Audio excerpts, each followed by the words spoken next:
Estamos em A Tarde com a Torá, nesse sagrado dia do Shabat. Hoje é dia 28 de Nissan, 5.785 a contar da criação. É o dia 26 de abril do ano 2025 pelo calendário civil da Era Comum. É A Tarde com a Torá, trazendo a paraxá da semana. A nossa paraxá da semana é Shemini, que significa o oitavo dia. E na nossa porção de hoje, que é a conclusão, no sétimo dia da semana, no sagrado dia do Shabat, nós temos a conclusão da paraxá da semana, ok? Então, na conclusão da nossa paraxá, nós queremos trazer para os amados, uma palavra de ensinamento do nosso Rav Dor Leão Atar, algumas reflexões que ele nos traz com referência a Parashat Shemini.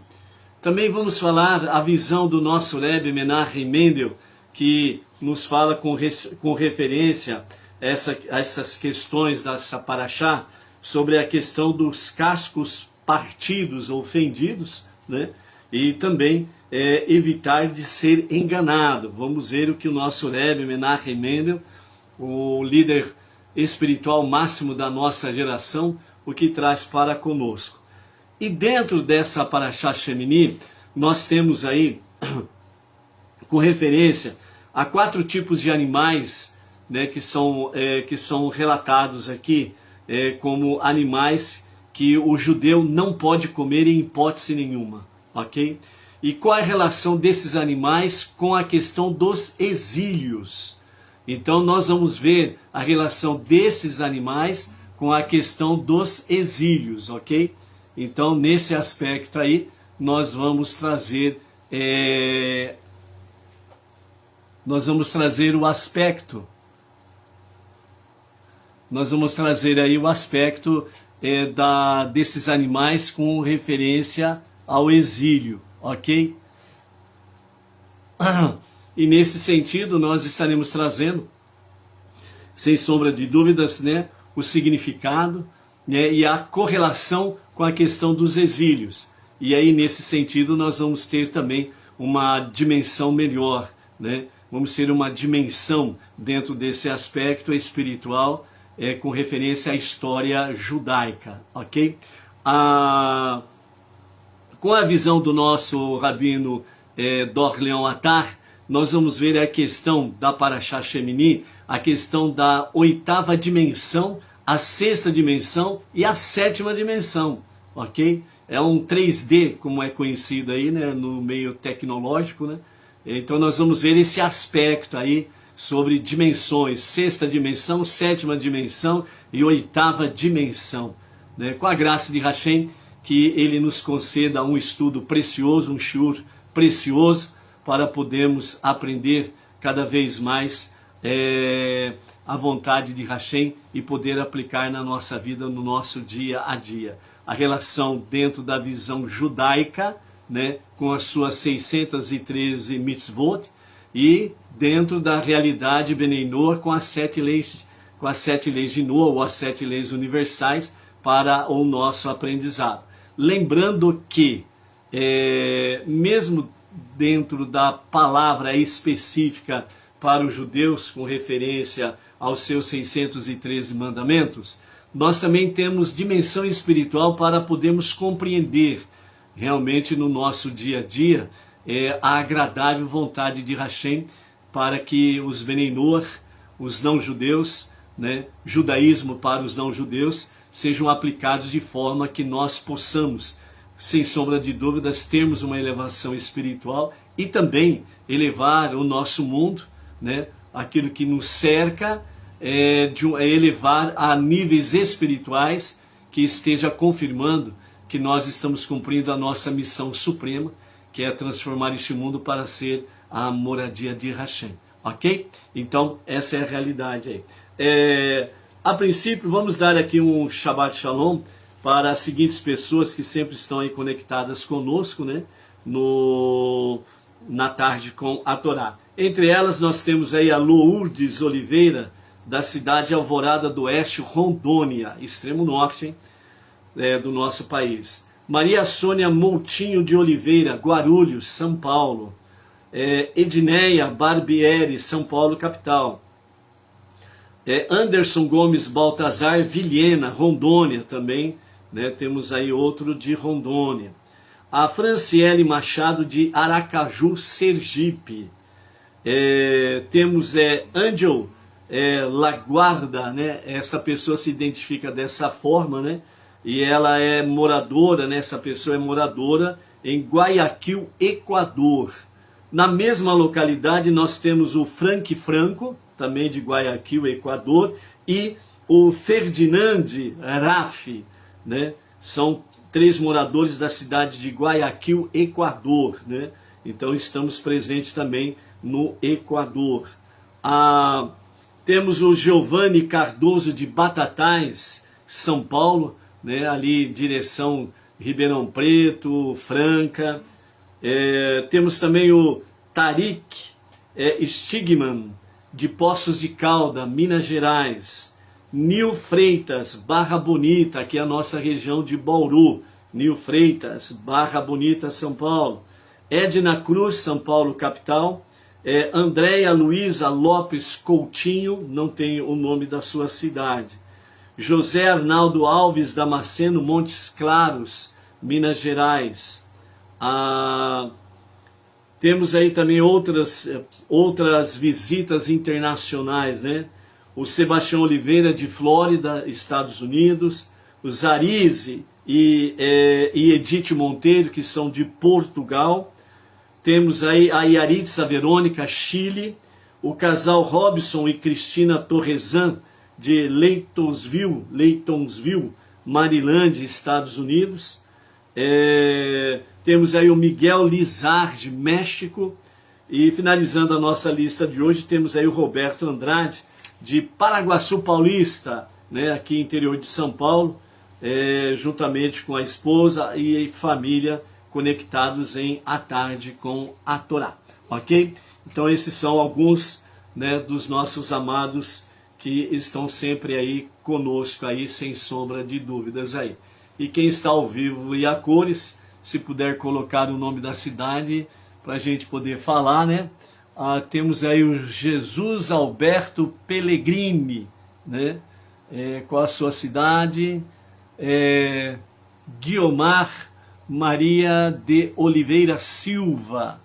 Temos a Tereza Justino, Ribeirão Preto, interior de São Paulo. Temos aí a Roseli Carvalho, né, que é lá de São Francisco do Sul, Santa Catarina. Temos aí o Arlan Tavares, né, de Pacatuba, Ceará. Acho que não esqueci nem troquei o C de cidade, né, Arlan.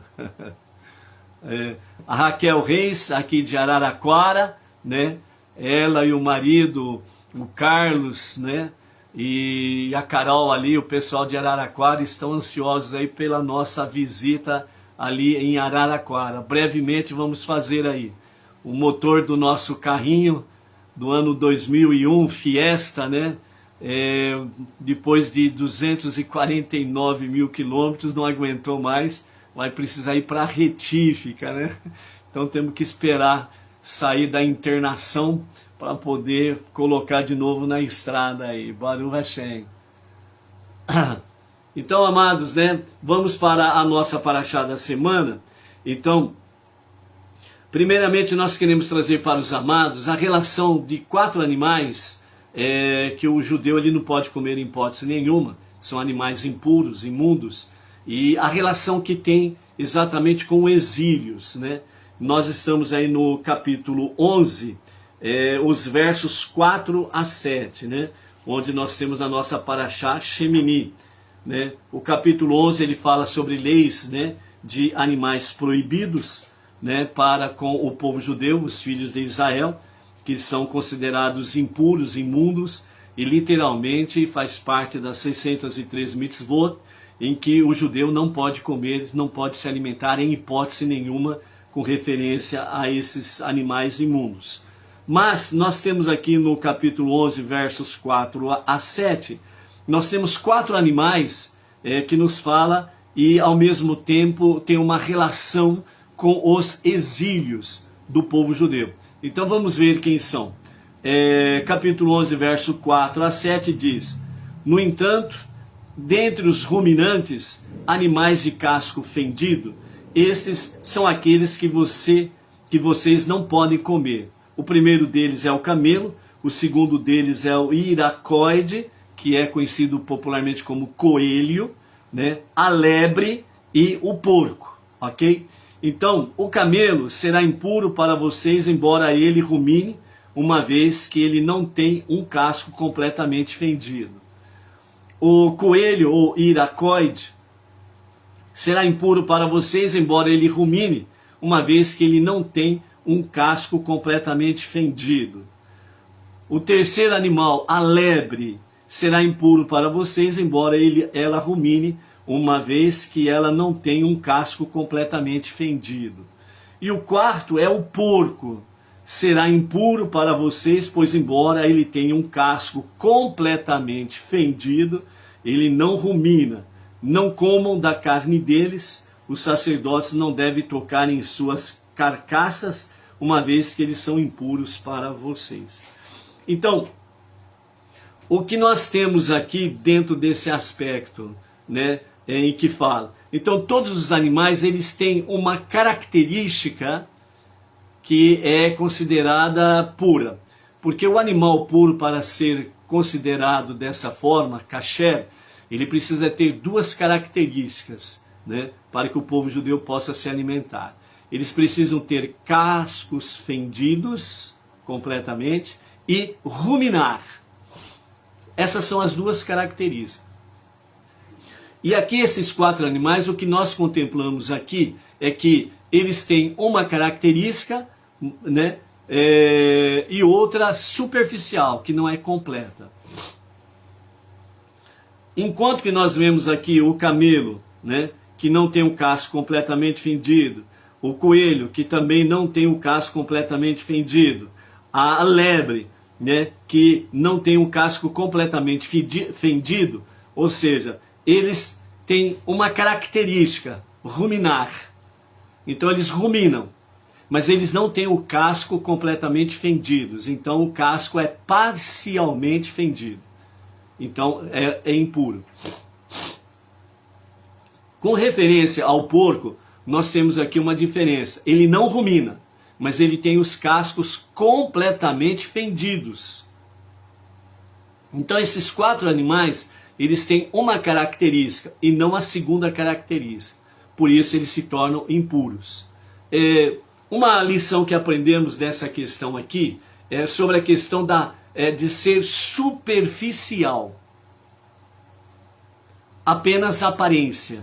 Então esses quatro animais mostram assim, tem uma aparência de ser puro, mas na hora que vê os detalhes, nota-se que de fato são impuros. Ou seja, de acordo com essa realidade, né, traz para nós, dentro de uma visão mais espiritual, que as pessoas, elas não podem ser superficiais. Elas precisam realmente serem autênticas, verdadeiras no serviço a Hashem. Significa que você e eu, nós precisamos fazer um serviço a Hashem completo. E para os não-judeus, os Benei Noah, nós temos os 5 passos básicos para essa realidade. A nossa techuvá diária, um retorno a Deus para um verdadeiro e genuíno arrependimento. A segunda é o estudo da Torá. A terceira é o estudo das 7 leis de Noah. A quarta é as preces diárias, né? E a quinta é a Tzedakah. Então, dentro desse aspecto, nós temos aí techuvá, preces diária, estudo da Torá, estudo das 7 leis de Noah e Tzedakah. Então esses 5 passos são um passo, na verdade, para que nós possamos, entre aspas, sermos limpos diante de Hashem. Ok? E isso daí faz com que as nossas preces não sejam apenas ouvidas por Hashem, mas sejam também atendidas. Porque dentro desse aspecto, nós adquirimos méritos. Méritos significa o direito de receber as bênçãos da parte de Hashem. Nesse sentido simples para podermos entender, ok? Um outro aspecto que nós temos aqui é uma relação com os exílios do povo judeu, que nós vamos ver agora. Cada animal está relacionado com o exílio do povo judeu. Então vamos lá. Segundo o Midrash, traz para nós que o camelo, que é chamado no hebraico de Gamal, alude ao exílio babilônico, como declara o versículo do Salmo 137, verso 8. Ó filha da Babilônia, tu serás destruída. Feliz é aquele que te retribui, né, de acordo com a tua recompensa para nós, né? Então, aqui nós temos o exílio babilônico correspondendo ao camelo. Dentro da questão, dentro desse versículo do Salmo 137, verso 8, nós temos algumas coisas ligadas exatamente ao próprio camelo. O camelo é chamado de Gamal, ok? No hebraico. Então, quando fala o versículo, né? Feliz é aquele que te retribui. No hebraico é Gemul. Gemul, conexão com Gamal. Então é Gemul, retribui. Ou seja, é a lei do retorno. O que os babilônicos fizeram, eles vão receber em troco. Vão receber, vão colher o que eles fizeram de atrocidade e crueldade para com o povo judeu no primeiro exílio do povo judeu, que é chamado exílio babilônico, que está ligado com Gamal, camelo.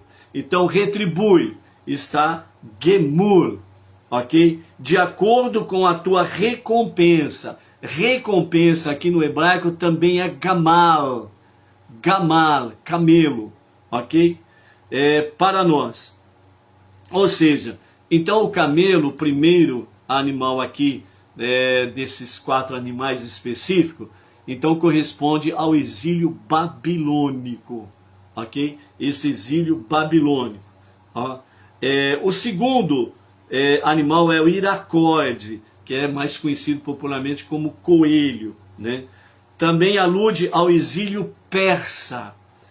Da mesma maneira que o iracorde possui sinais de impureza e sinais de pureza, assim também a Pérsia, hoje conhecida como Irã, produziu um homem íntegro, Mordecai, e também um homem mau, Haman. Então a Pérsia, a antiga Pérsia, a atual Irã, ela produziu 2 homens, um bom e um mau, né? Um justo e um perverso. O homem íntegro, Mordecai, né? Que é o primo de Esther, e também um homem mau, Haman, que vem da descendência de Esav, Amaleque, e o ódio para com o povo judeu.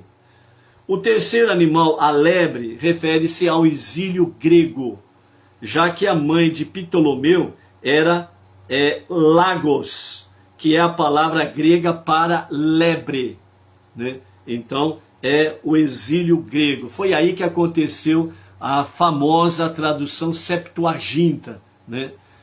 Conhecido como a tradução dos 70, mas na realidade foram 72 sábios do povo judeu, que foi isolado por Ptolomeu, certo? E determinou que eles traduzissem, né, a Torá para a língua grega, certo? E aí então aconteceu a famosa Septuaginta, mas a intenção de Ptolomeu era demonstrar às nações que os sábios do povo judeu não são sábios coisa nenhuma. E que o Deus dos judeus não era um verdadeiro Deus. Ele era contradizente igual a todos os outros deuses. Porque quando esses 72 sábios, ao traduzirem em lugares separados, casas separadas, sob vigilância, escolta dos soldados de Ptolomeu, eles não tinham comunicação com ninguém, e muito menos um com o outro. Então eles fariam a tradução para o grego, e dessa forma Ptolomeu, através dos seus sacerdotes, dos seus sábios, por assim dizer, ele provaria que os sábios não eram sábios e que o Deus dos judeus não era um Deus verdadeiro, era um Deus contradizente como todas as outras divindades pagãs. E no final, as 72 versões, elas saíram exatamente iguais.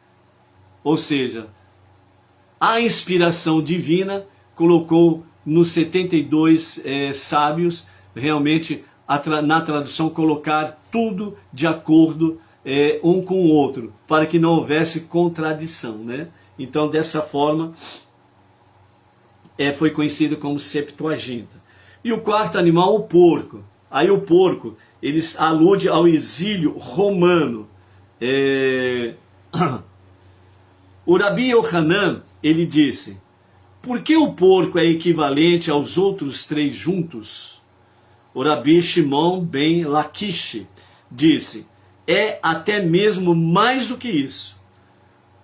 Por que Roma é comparado a um porco? Porque da mesma maneira que o porco se reclina e mostra seus cascos, como querendo dizer: olhe, eu sou puro. Também o Império Romano arrogantemente pratica violência e roubo, enquanto finge ordenar justiça. Sabe aquela famosa expressão? Eu estou praticando justiça para o bem comum. Eu estou praticando justiça para poder preservar, né, a democracia, as liberdades individuais, os direitos civis para as pessoas, certo? Mas na realidade pratica violência e roubo. Então esses que se aventuram em dizer que são os paladinos da justiça e praticam roubos e violência, assassinatos, etc. e tal, né? Na realidade são verdadeiros corruptos, sem nenhuma questão de duvidar. Por isso que é considerado como um porco. E o Império Romano, ele é exatamente isso. Fala-se sobre questão de praticar a justiça, tem um código pessoal, né, de justiça, mas na realidade praticam violências e roubo, entendeu? Então esse é o quarto exílio, que perdura até os dias atuais, na realidade, para o povo judeu, a chamada diáspora, né? No ano 69, 70, a destruição do segundo templo pelo Império Romano ainda persiste até os dias atuais, né? Por quê? Mesmo em 14 de maio de 1948, quando o Estado judeu foi restabelecido, né? A terra de Israel, parcialmente, não integralmente, como era anteriormente, ok? Então, parcialmente.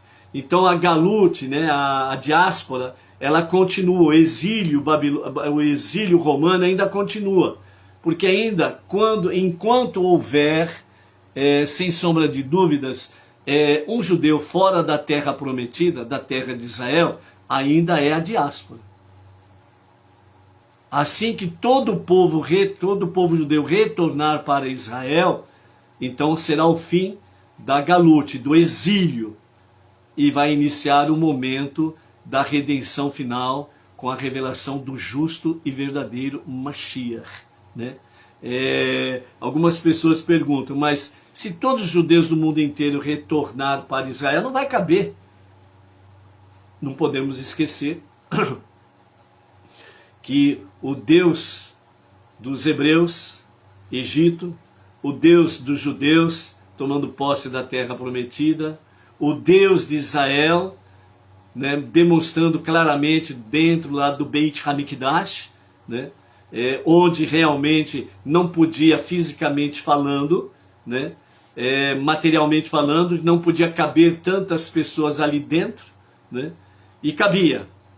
E havia momentos em que eles tinham que se prostrar. Prostrar não é ajoelhar.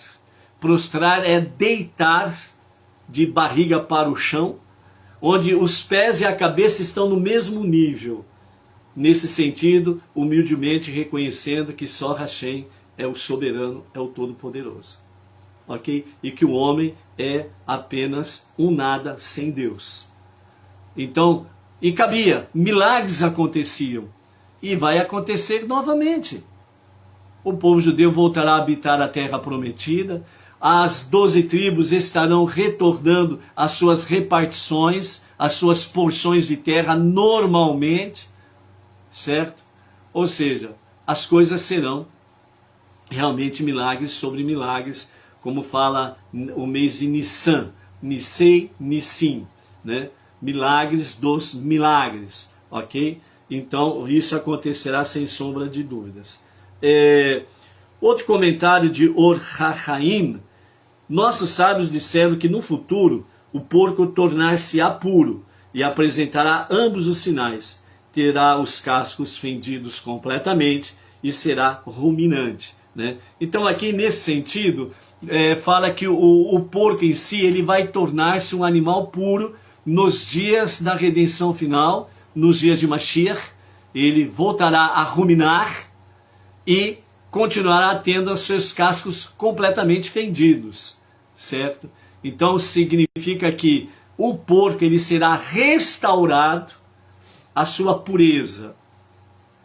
Isso mostra uma realidade também, segundo os mestres, que Edom, a descendência de Esaú, né, que é muito bem representada nos dias atuais por Roma, a descendência de Esaú, ela será completamente redimida.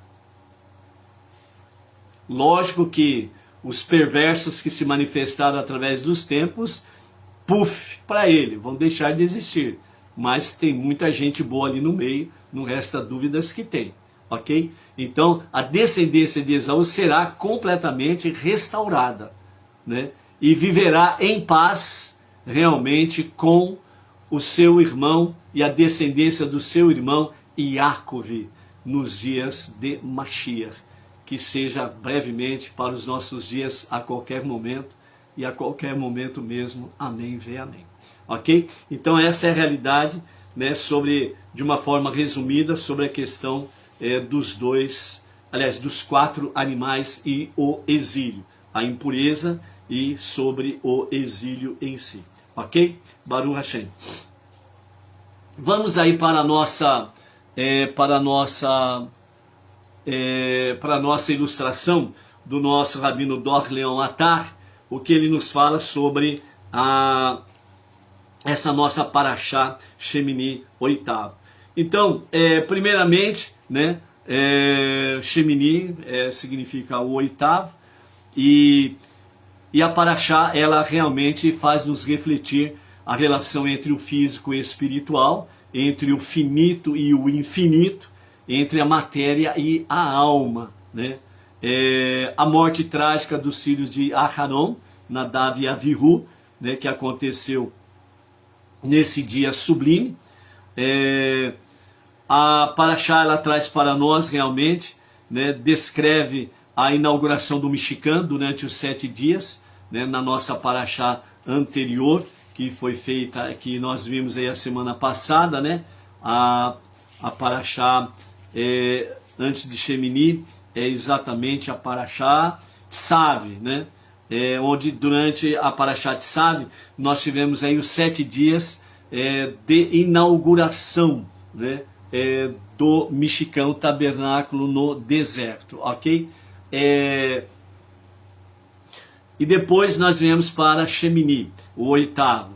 Nessa conexão, né, nós temos aí qual é a missão da nossa alma com referência ao mundo e os alimentos kasher, ok? Então, após os 7 dias dessa instruções, preparação para a inauguração oficial, o 8º dia tornou-se a inauguração oficial, porque houve ali a manifestação da Shekhinah, o fogo de Deus, a presença divina, né? Então, nesse dia tão elevado, aconteceu a grande catástrofe, que foi a morte de Nadav e Avihu, né? Um ato que, à primeira vista, não foi motivado por rebeldia, eles não foram rebeldes, portanto não houve pecado, mas por um desejo ardente de se elevar espiritualmente, desconectando-se do mundo físico.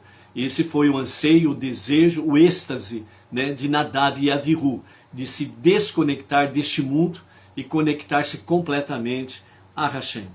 Então, né, nessa nossa paraxá, nós temos aí, a Torá começa a instruir sobre os animais puros e impuros, quais são apropriados para o consumo segundo a lei judaica, e à primeira vista pode parecer um assunto desconectado da inauguração do Mishkan, o tabernáculo no deserto, e da morte dos filhos de Aharon, Nadav e Avihu.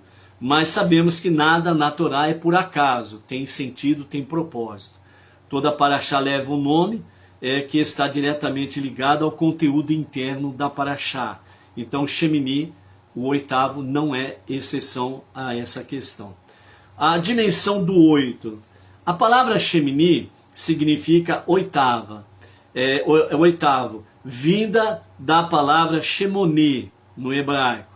No simbolismo judaico, o mundo físico é representado pelo número 6. Por que o mundo físico é representado pelo número 6? Por causa dos 6 dias da criação. No final do 6º dia da criação, Hashem cessou de criar para entrar no 7º dia. Ou seja, o número 6, como diríamos, né, o vocabulário digital 3D, né, então o número 6 é de fato, né, 6 dimensões. Quais são as 6 dimensões do número 6 da criação?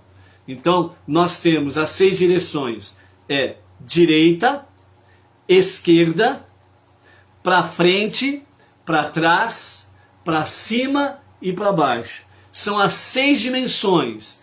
Nessas 6 dimensões, o costume Rabad, quando se faz o Shema, né, coloca-se a mão na frente dos olhos, fecham-se os olhos, né, coloque a mão na frente dos olhos, com os olhos fechados, e fala a primeira frase, Shema Israel, Hashem Eloheinu, Hashem Echad. Aí na sequência, vai virar a cabeça ainda com os olhos fechados e a mão à frente dos olhos, nas 6 direções, ou seja, direita, esquerda, para frente, para trás, para cima, para baixo. Ou seja, são as 6 dimensões que estão conectadas com a natureza. Ou seja, nessas 6 direções, quando nós agimos assim, quando nós fazemos assim, nós estamos reconhecendo que nas 6 direções, né, ou nas 6 dimensões do universo, não há outro Deus além de Hashem, o Eterno. Então essas são as 6 dimensões. São as 6 dimensões do mundo físico.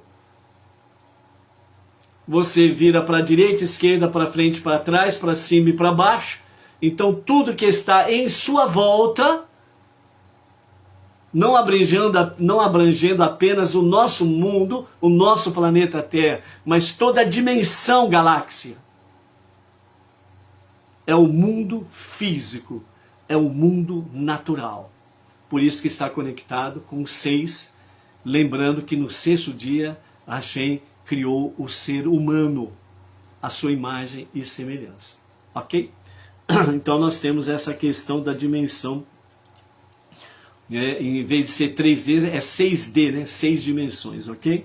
O número 7 representa a dimensão espiritual que está dentro da matéria. Como o Shabat, após 6 dias de trabalho, né, está dentro da natureza, está dentro da semana. Ou seja, a semana que está conectada com a criação, portanto, com o mundo físico, o mundo material.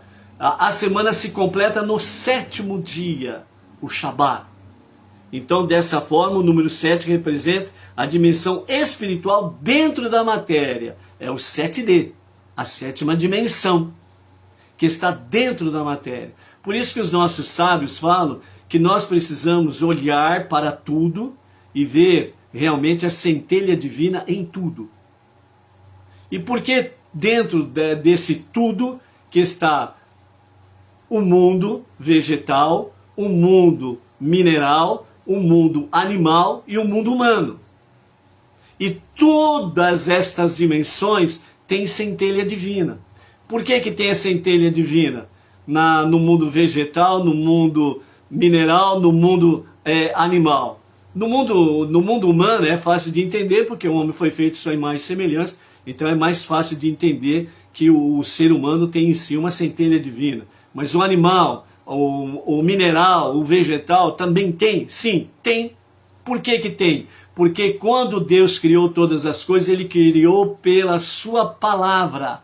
A palavra divina criou todas as coisas. E porque a palavra que saiu da boca de Hashem, ela levou para todos estes reinos uma centelha divina.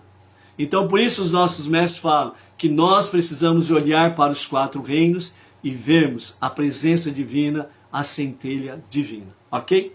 Então nós temos aí a 6ª dimensão, a 7ª dimensão, ok?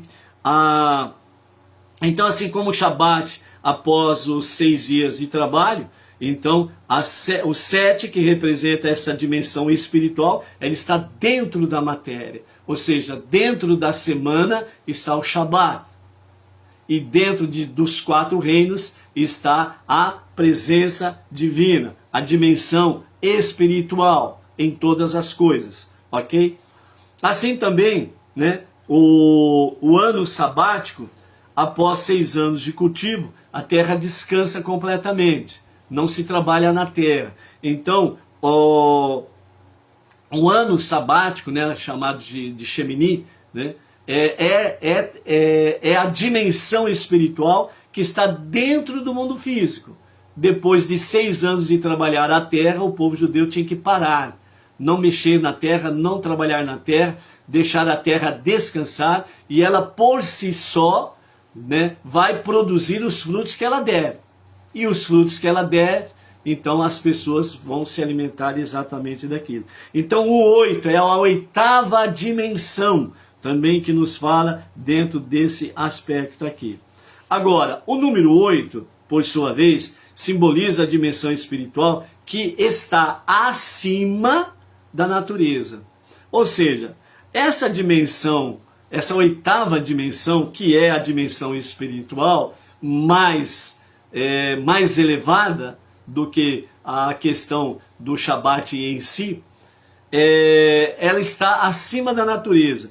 Isso você vê na questão dessa dimensão estar acima do nosso mundo, o planeta Terra, e ao mesmo tempo você vê essa dimensão acima do universo. Ou seja, Hashem é o único que está acima de tudo e de todos em todo esse universo. Não há outro Deus além dele, ok? Então essa é a questão aí. Então dessa forma, o 8, ou a dimensão, a 8ª dimensão, ela representa o nível transcendental. Com a sua prece, o seu temor, o seu amor a Hashem, num espaço de milésimo de segundo, você transporta bilhões e trilhões de anos-luz da onde você está para ir à presença do trono da glória de Deus. Então é transcendental. O infinito, como vemos, por exemplo, na Brit Milá, né, que todo judeu faz, todo menino judeu faz no 8º dia do seu nascimento. Os 8 dias de Hanukkah, não por acaso o símbolo matemático do infinito é justamente o número 8 deitado, que simboliza o infinito, ok? Então essa é a dimensão onde o 8 é superior ao 7 e ao 6, automaticamente. Então aí o que você tem dentro dessas dimensões? 6ª dimensão, dias da criação. 7º dia da semana, a 7ª dimensão, o Shabat, a questão espiritual dentro realmente da natureza. O 8º, que representa o infinito, transcendental, que está presente em toda essa realidade pelo mundo afora, né? É exatamente a dimensão espiritual infinita, certo? O 8º. Então, dentro desse aspecto, nós temos 6 dias da criação, corresponde a 6 milênios da história da humanidade. 6 milênios da história da humanidade. Essa questão aí que se fala por aí que a Terra tem bilhões de anos, etc. e tal, isso daí é para quem não tem conhecimento bíblico, com raiz judaica do entendimento realmente das questões. Por isso nós estamos no ano 5.785. É o calendário mais antigo, ok? Então, 6, a sexta dimensão está conectada com a história da humanidade, certo? Sétimo, o Shabat, o sétimo dia, ele está conectado com o sétimo milênio, que é os dias de Mashiach, a redenção final. Ou seja, é o último passo na história da humanidade de quem chegou até o sétimo milênio com Hashem, com Deus. É o último passo. Por quê? Porque depois do 7 vem o 8. O 8 é a dimensão espiritual infinita, conhecida como Olam Rabá, o mundo vindouro, popularmente conhecido como a vida eterna. Está entendendo? Porque nada está escrito, tudo que está escrito não é nada por acaso, tem sentido e por isso tem significado. O 8º dia da inauguração do Mexicão Tabernáculo no deserto marca o momento em que a presença divina se revela de forma aberta no mundo. Um vislumbre da 8ª dimensão manifestada na realidade física. E qual é o nosso papel nisso tudo? Trazer essa 8ª dimensão para dentro da matéria, revelar o infinito através do finito. Ou seja, é trazer a presença divina, através daqueles 5 passos. É trazermos a presença divina, trazermos a luz divina, para ir purificando este mundo e transformar este mundo realmente para ser a moradia de Hashem, que vai acontecer exatamente no 7º milênio, que está para acontecer a qualquer momento e a qualquer momento mesmo agora, amém, vem amém, com a revelação do justo Mashiach.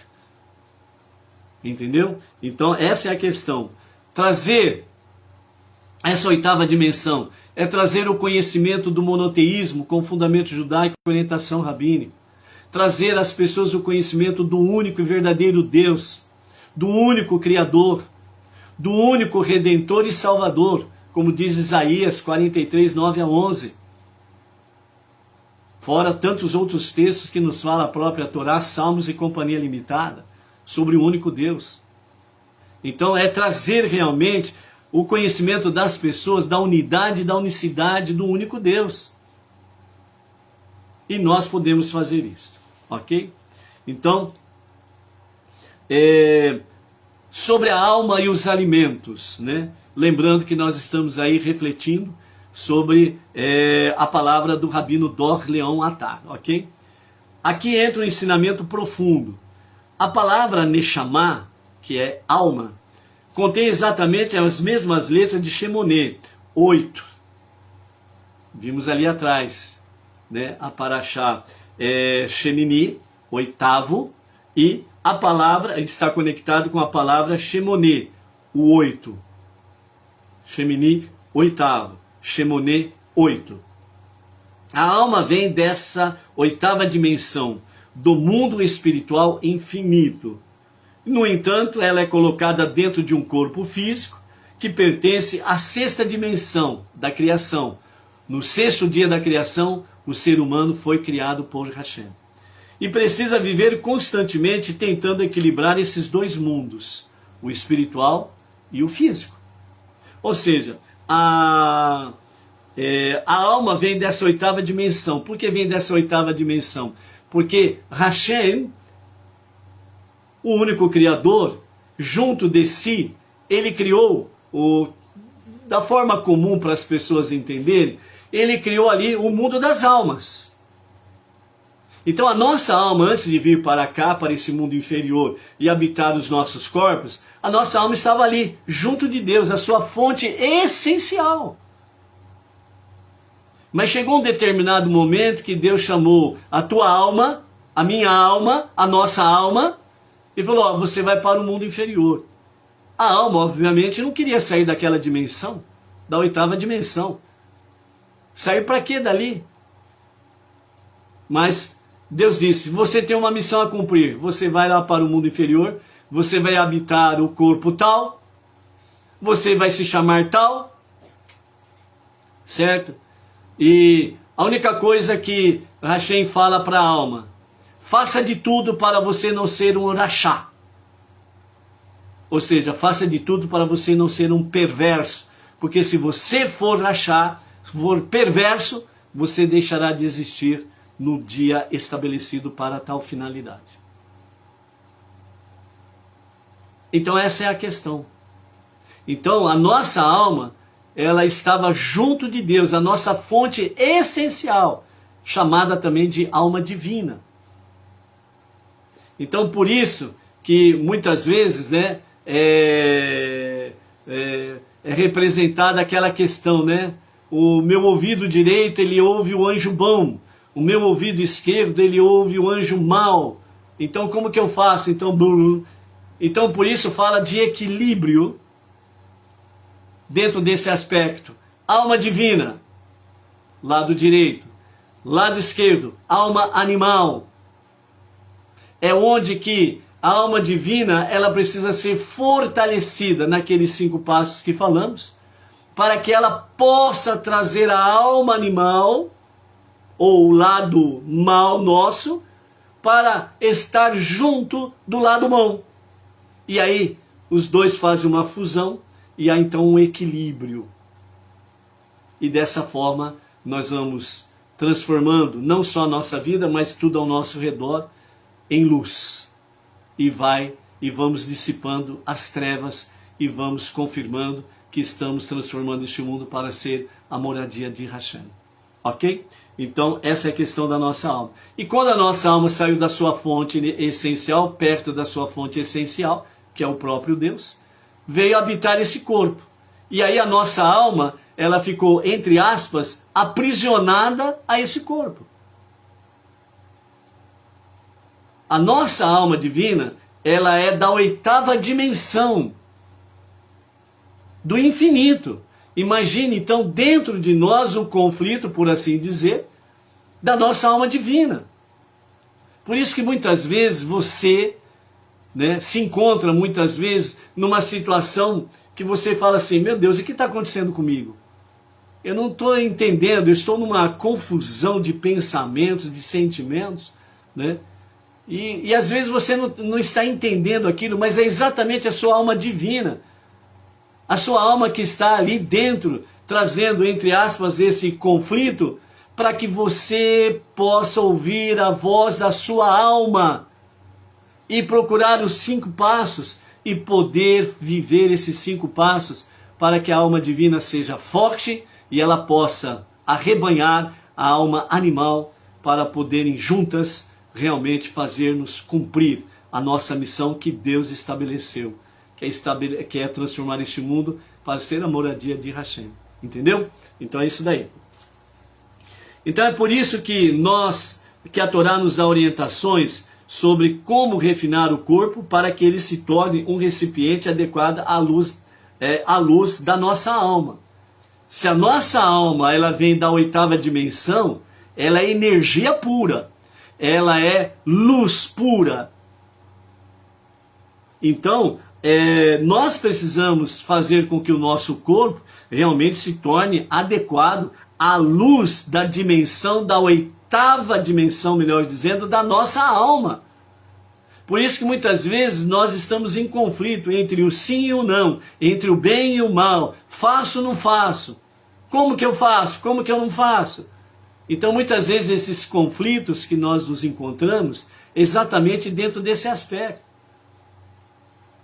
Então a minha alma divina, ela procura nos incentivar a fazer a vontade divina. A nossa alma animal procura o contrário. E se nós damos vazão ao contrário, damos força à nossa alma animal, então ela vai entristecer a alma divina. E aí começa a acontecer em nós muitos conflitos, tristezas, frustrações, decepções. E muitas vezes nos leva a uma questão de uma preocupação tão tamanha que nós entramos em depressão. Muitas vezes a depressão ela está ligada exatamente a esse conflito nosso interior. Eu quero fortalecer a minha alma divina, mas o meu desejo animal é fazer outras coisas que não é da vontade da alma divina. Entendeu? Então esse conflito, ele acaba gerando muitas vezes depressão nas pessoas. E para resolver isso, é só ela se alimentar com os 5 passos da sua alma divina, que a sua depressão vai embora sem sombra de dúvidas, ok? Então, o primeiro passo depois da construção do mexicão, o tabernáculo no deserto, foi justamente regular a alimentação. Saber quais animais são apropriados, como abatê-los da forma mais compassiva, como salgar a carne para remover o sangue, e evitar misturas proibidas como carne e leite. No primeiro plano, nós estamos falando dentro da visão judaica. Leis específicas para o judeu. Precisamos aprender a tirar lições para a nossa vida. Ok? Então, vá com calma, não vai tirando aí decisões precipitadas. Vamos continuar o estudo. Tá bom?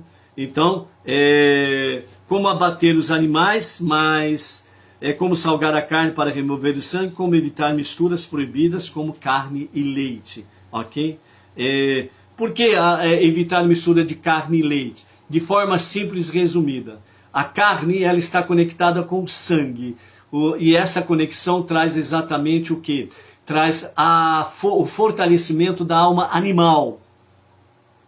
E quando o ser humano, ele consome carnes proibidas, né? Vamos dizer, o judeu, depois aprendemos isso de acordo com as nossas orientações. Então, como o povo judeu, ele comendo carne de outros animais considerados não puros, né? As características daqueles animais, que geralmente são selvagens, cruéis, então as características acaba vindo fortalecer a alma animal. E aí acaba cometendo atrocidades que na sua sã consciência ele não cometeria. E o leite, o que significa o leite? O leite significa vida. Então todo bebê, seja animal ou animal ou humano, ele quando nasce ele precisa do leite. O leite da mamãe. Que é o quê? Vida. Então a carne é morte. O leite é vida.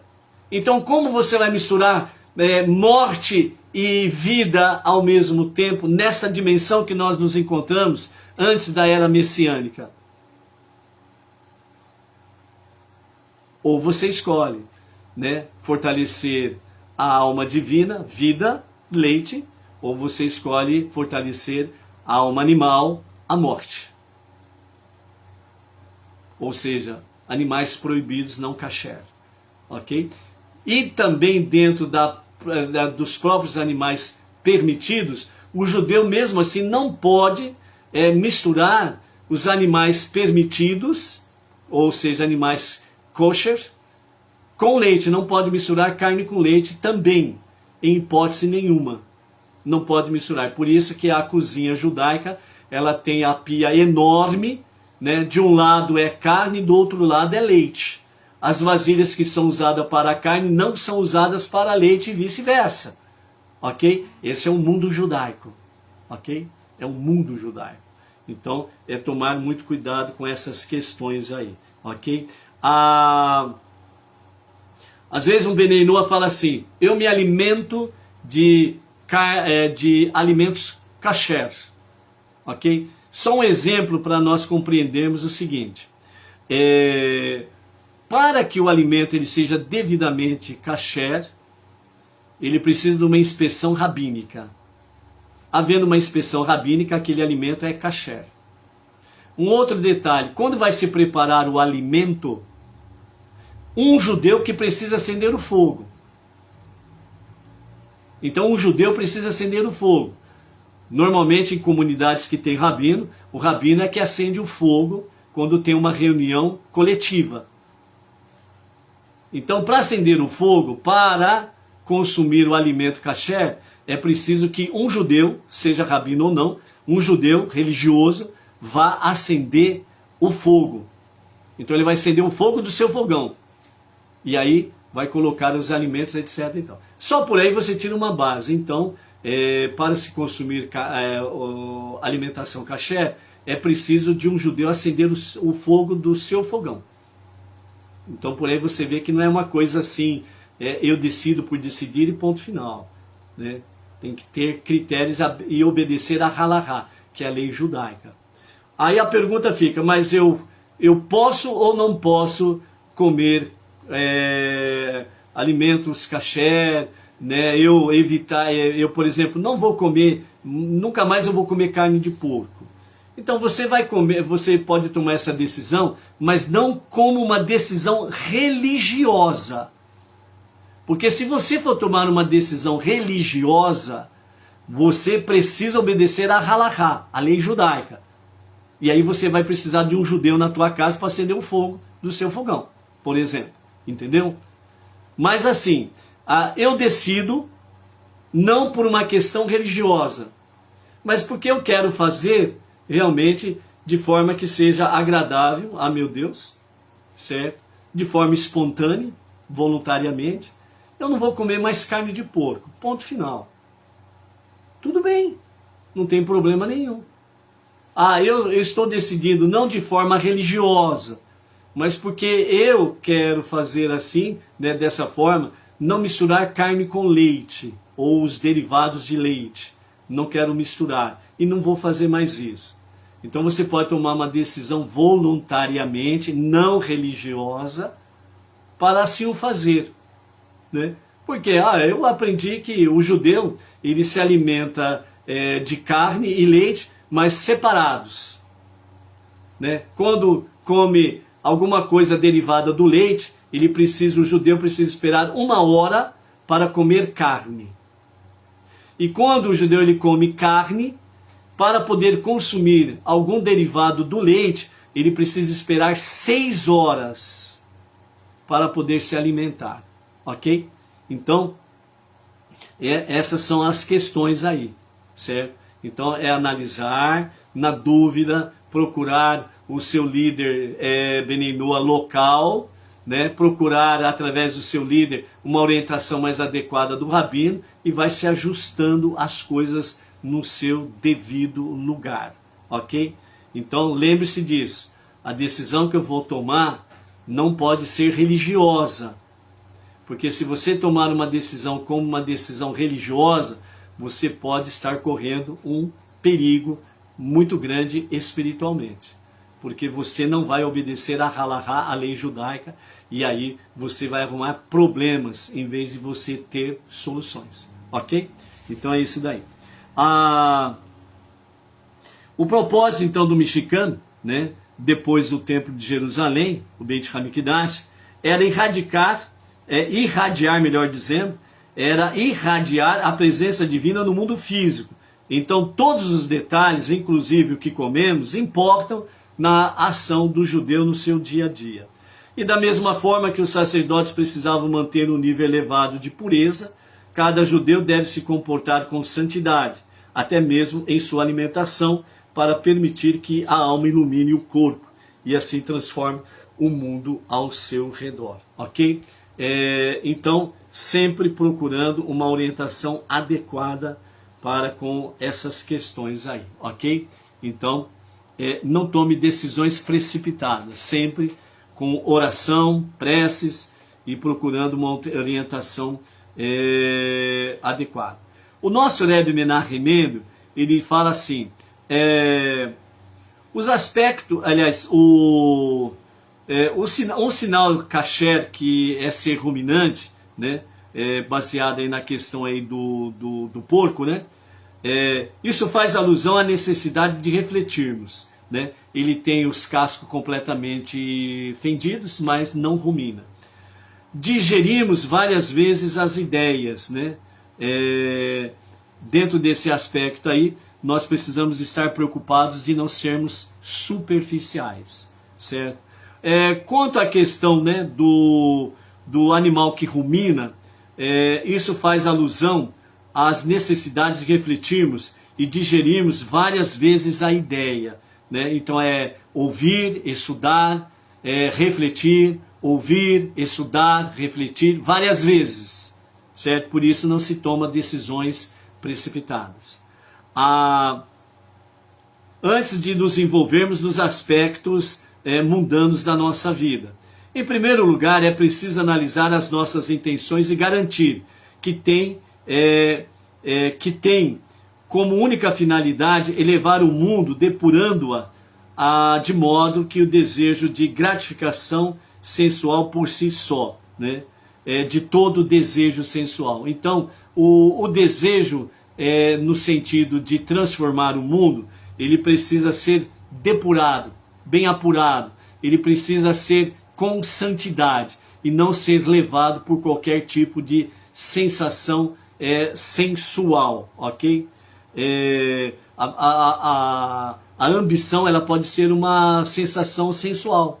A ambição, ela sensualiza a pessoa de conquistar isso e mais aquilo, etc. e tal, entendeu? Segundo aspecto, devemos avaliar os métodos que empregamos para elevar o mundo e nos assegurar de que se encontrem em consonância com as regras estabelecidas pela Torá. Ou seja, tudo é baseado exatamente na Torá. Quanto à questão de evitar de ser enganado, Deus ordenou a Moshe ensinar o povo judeu como distinguir entre puro e impuro. Então, nosso Rebbe Menachem Mendel diz: no sentido espiritual, esse decreto refere-se às necessidades de estabelecer uma distinção moral entre o comportamento que é saudável e aceitável daquele que não o é. Então, nós precisamos analisar o nosso comportamento, se ele é saudável e aceitável. O contrário é contrário à vontade divina. Então, por isso, nós temos que refletir exatamente sobre todos os aspectos da nossa vida, o que falamos e como agimos. Essa distinção é simples, quando as coisas são claras e evidentes. No entanto, e com muita frequência, tal distinção é nebulosa, e algo que é impuro pode ser facilmente confundido como sendo puro, que é exatamente esses animais que têm uma qualidade kasher e a outra não. Então há uma superficialidade, né? Então há uma fantasia nessa história. Por meio do estudo da Torá, permanecemos vinculados a Deus, que não está sujeito ao limitado alcance da mente humana. Quando nos encontramos assim, em sintonia com a consciência divina, sabemos por instinto o que é e o que não é espiritualmente saudável. Ou seja, os nossos 5 passos são essenciais para termos esta conexão com a consciência divina e não fazermos aquilo que é desagradável a Hashem, ok? Que esses ensinamentos possam realmente nortear o nosso dia a dia. A Havdalah vai acontecer às 18h18. É o momento da separação entre o 7º dia e os 6 dias de trabalho. E a partir das 19 horas, nós estaremos aqui para a contagem do homem. Shabbatov, uma boa semana, que sejam agraciados pela presença divina. Amém, ve amém.